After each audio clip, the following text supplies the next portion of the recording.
تینوں بڑے مذاہب کرسچینٹی، مسلمس اینڈ جیو، یہ جس مقام کو مذہبی حوالے سے سب سے زیادہ اہمیت دیتے ہیں اس کا نام بیت المقدس ہے۔ یقیناً مسلمانوں کے لیے سب سے زیادہ مذہبی نوعیت کا جو مقام ہے، سب سے اعلیٰ ترین مقام ہے، وہ تو ظاہر ہے کہ مکہ المکرمہ اور مدینہ المنورہ ہی ہے، لیکن مسلمانوں کے لیے بھی یہ مقام بہت اہمیت کا حامل ہے۔ اس کی وجوہات آپ کے علم میں ہیں ہی ہیں کہ سب سے پہلے تو آپ یہ سمجھ لیجئے کہ جو قبلہ ہے ہمارا، یہ عرف عام میں جو ایک بات ہے کہ یہ قبلہ اول ہے۔ قبلہ اول اس کو کہنا اس طریقے سے صحیح نہیں ہوگا۔ قبلہ ہمارا اول ہمارا بھی، اور تقریباً یہ میں نے جو کرسچینٹی اور جیوز کا ذکر کیا، ان کا بھی قبلہ یہ مکہ ہی تھا پہلے۔ یہ تو قبلہ، یہ جو بیت المقدس ہے، یہ مسجد اقصی، یہ اس کو ہیکل سلیمانی کہتے ہیں، یہ ٹیمپل آف سولومن، یہ تو حضرت عیسیٰ علیہ یعنی کہ عیسیٰ علیہ السلام سے 1000 سال پہلے تعمیر ہوا ہے۔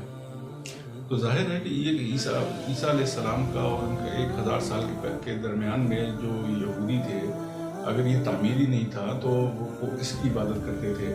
اور سب سے بڑی بات یہ ہے کہ حضرت ابراہیم علیہ السلام جو ہیں، وہ جو ابو الانبیاء ہیں، انہی کی نسل میں سے بنی اسرائیل کے انبیاء اکرام بھی، اور ہمارے رسول اللہ صلی اللہ علیہ وآلہ وسلم کا بھی سلسلہ ہے حضرت اسماعیل سے۔ تو حضرت ابراہیم علیہ السلام کس کی ہیکل سلیمانی سے پہلے کس طرف منہ کر کے نماز پڑھتے تھے یا کیا کرتے تھے؟ تو کہنے کا مقصد یہ ہے کہ اس کی تعمیر حضرت ابراہیم علیہ السلام نے کی، لیکن حضرت ابراہیم علیہ السلام سے بھی پہلے یہ تعمیر ہو چکا تھا۔ انہی بنیادوں پہ ہی حضرت ابراہیم علیہ السلام نے حضرت اسماعیل علیہ السلام کے ساتھ مل کر اس کی کعبۃ اللہ کی، خانہ کعبہ کی تعمیر کی۔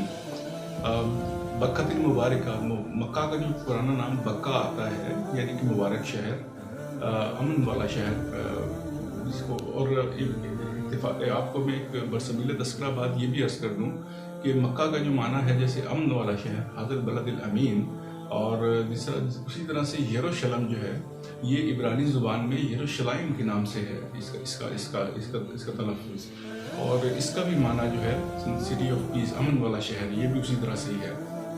تو خیر یہ ایک ضمنی بات تھی۔ اب آپ اندازہ کیجئے کہ رسول اللہ صلی اللہ علیہ وسلم نے اس قرآن پاک میں تحویل قبلہ کے اوپر 2 حکم ہیں پورے۔ اب رسول اللہ یہ بہت امپورٹنٹ نقطہ ہے۔ مکہ میں جو آپ صلی اللہ علیہ وسلم نے اس طریقے سے تو باجماعت نماز کا اہتمام ہی نہیں ہوا۔ جب مدینہ میں آپ تشریف لے گئے تو آپ صلی اللہ علیہ وسلم قرآن میں آتا ہے کہ اے نبی، ہم تمہارا چہرہ بار بار آسمان کی طرف اٹھتا ہوا دیکھ رہے ہیں، تو ہم پھیر دیتے ہیں تمہارا، اپنا منہ پھیر لو۔ میں مفہوم بیان کر رہا ہوں، اپنا منہ پھیر لو اور اسی قبلے کی طرف جس کی طرف تم چاہتے ہو، یعنی کہ مکہ المکرمہ، خانہ کعبہ کی طرف، مکہ کی طرف۔ کیونکہ مکہ میں تو رسول اللہ صلی اللہ علیہ وسلم جب نماز پڑھا کرتے تھے تو آپ صلی اللہ علیہ وسلم کی پوزیشن یہ ہوتی تھی کہ خانہ کعبہ اور جو بیت المقدس ہے، مسجد اقصی، یہ سیدھا ڈائریکشن میں آتے تھے۔ لیکن جب مدینہ گئے تو اس کی بالکل یہ پیٹھ ہو گئی، اس مطلب 180 ڈگری کا یہ کراس ہو گیا، یعنی کہ آپ کا جو چہرہ مبارک ہے وہ یروشلم کی طرف، اگر مسجد اقصی کی طرف ہوتا تو آپ کی پشت مبارک جو ہے وہ مکہ کی طرف ہوتی ہے۔ تو جو لوگ ابھی بھی، جن لوگوں نے مسجد قبلتین جو مدینہ المنورہ میں ہے وہ دیکھی ہے، تو وہاں پہ وہ 2 قبلوں والی مسجد اس کو کہتی ہی اس لیے ہے کہ وہاں پہ غالباً عصر کی نماز کے وقت آپ صلی اللہ علیہ وسلم نے اپنا جو پڑھا رہے تھے تو وہ تحویل قبلہ کی آیات نازل ہوئی تو آپ نے رخ اپنا چینج کر لیا تھا۔ تو یہ جو تحویل قبلہ کی آیات جب یہ نازل ہوئی تو یہودیوں کو بڑا ان پہ شاک گزرا کہ یہ مسلمان جب ہمارے پہلے قبلے کی طرف نماز منہ کر کے پڑھا کرتے تھے، تو اب یہ انہوں نے اپنا قبلہ بنا لیا۔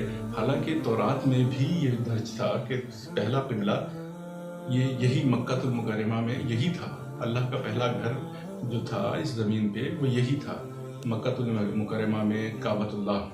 تو یہ جو ہے، میں نے جیسے عرض کیا نا کہ ہیکل سلیمانی جو ہے مسجد اقصی، یہ تو حضرت ابراہیم علیہ السلام کی 1000 سال کے بعد یہ تعمیر ہوئی ہے. تو اس سے جو پہلے لوگ تھے وہ کیسے نماز پڑھتے تھے یا کس طرف، یہ حضرت ابراہیم علیہ السلام کس طرف منہ کر کے، تو وہ جو خیمے کا جو ہے جو خیمہ جو نصب کر دیا کرتے تھے ابراہیم علیہ السلام، اسی طرف ہی وہ قربان گاہ یا جس کو بھی آپ کہتے ہیں وہ لمبی تفصیل ہے. تو وہ اس کا رخ بھی جو ہے وہ اسی رخ پہ ہوتا تھا.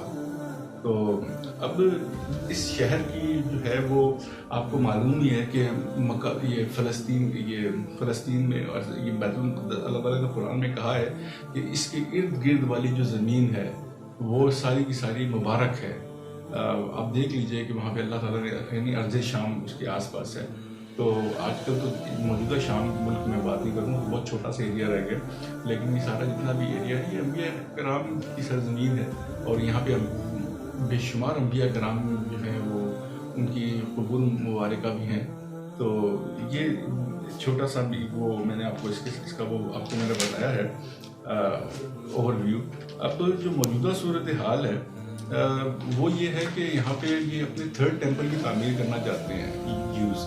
جو آئے دن یہ جو پرابلمس چلتے رہتے ہیں یہاں پہ بیت المقدس میں، وہ یہی ہیں کہ جب وہ تعمیر ہوا تو اسے 587 عیسوی میں 587 AD میں نیبوچڈ نظر یعنی بخت نصر نے اس کو گرا دیا تھا. تو پھر اس کے بعد یہ اس کو جو ہے 200 برس بعد یہ دوبارہ اس کو بنائی گئی تھی ٹائٹس نے، اور پھر 70 عیسوی میں اس کو دوبارہ گرا دیا گیا اور آج تک اسی طرح یہ گری ہوئی ہے. اب جب عمر رضی اللہ تعالیٰ عنہ کو جب اس کو ہینڈ اوور کیا گیا، جب یہ فتح ہوا بیت المقدس، تو اس وقت وہاں پہ گرجا تھا جو کانسٹنٹین نے بنوایا تھا. وہیں پہ جب آپ ظہر کی نماز کا وقت ہو گیا تو آپ اس گرجے کے اندر اس گرجے میں گھوم رہے تھے، تو ظہر کی نماز کے وقت آپ کو نماز پڑھنا چاہیے. تو وہاں کے جو پادری تھے سارے، انہوں نے کہا، پادری اور دوسرے جو عیسائی تھے، انہوں نے کہا کہ یہی نماز پڑھ لیجیے گرجے میں. تو آپ نے وہ منع فرمایا اور آپ نے اسی جگہ پر گئے کہ جہاں سے رسول اللہ صلی اللہ علیہ وسلم کو معراج ہوئی تھی.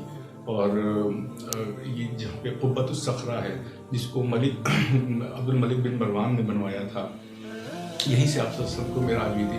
اور ہمارے لیے اس کی امپورٹنس اس لیے بھی اور بھی زیادہ ہو جاتی ہے کہ یہیں پہ آپ صلی اللہ علیہ وسلم نے انبیاء کرام کی جماعت بھی فرمائی.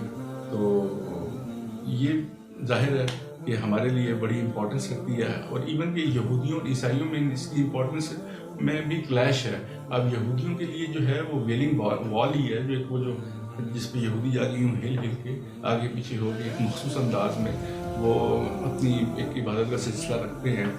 جبکہ جو عیسائی ہیں ان کے لیے مسجد اقصی کے پاس جو حضرت مریم سلام اللہ علیہ کا جو مقامی شرکی ہے، وہ وہیں پہ جا کے وہ ان کے لیے زیادہ متبرک ہے. تو یہ دونوں بھی آپس میں ایک دوسرے کے قبلے نہیں مانگتے. لیکن جیسے قرآن میں کہا ہے نا کہ اللہ تعالیٰ نے کہ نبی آپ ان کو جتنی بھی دلیلیں دیتے ہیں یہ آپ کے قبلے کو تسلیم نہیں کریں گے.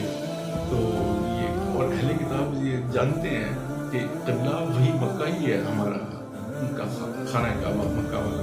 تو لیکن یہ ملعون قوم ہے یہودی، اور آج کل یہ جس طرح سے اور مطلب آئے روز یہ جس طرح سے کرتے رہتے ہیں، اس کی وہ وجہ یہی ہے کہ یہاں پہ یہ اپنا جو ہے وہ ٹیمپل 3rd ٹیمپل کی جو وہ تعمیر کرنا چاہتے ہیں، اور اسی سلسلے میں بنیادی طور پہ یہ ساری صورت فساد برپا کرتے ہیں. اللہ تعالیٰ ہمیں ان شر سے محفوظ رکھے اور ہمیں مضبوط بنائے مسلم کمیونٹی کے طور پہ. اللہ تعالیٰ ہم سب کو وہاں پہ زیارت کرنے کا شرف دے اللہ پاک، کیونکہ 3 مساجد ہی ہیں جن کا ذکر کیا گیا جس میں کہ وہ ان کی طرف تم عبادت کی غرض سے، اور جانا بھی عبادت ہے، اس وہاں پہ زیارت کرنا بھی عبادت ہے. ایک مسجد اللہ خانہ کعبہ، دوسرا مسجد نبوی، اور تیسرا یہ مسجد اقصی. تو اللہ تعالیٰ ہمیں یہاں پہ لے جائے اور ہر مسلمان کو، اور اللہ تعالیٰ ان کے شر سے ہمیں محفوظ رکھے یہودیوں کے اور نصارہ کے. یہی تھی آج کی مختصر سی ویڈیو. امید ہے پسند آئی ہوگی.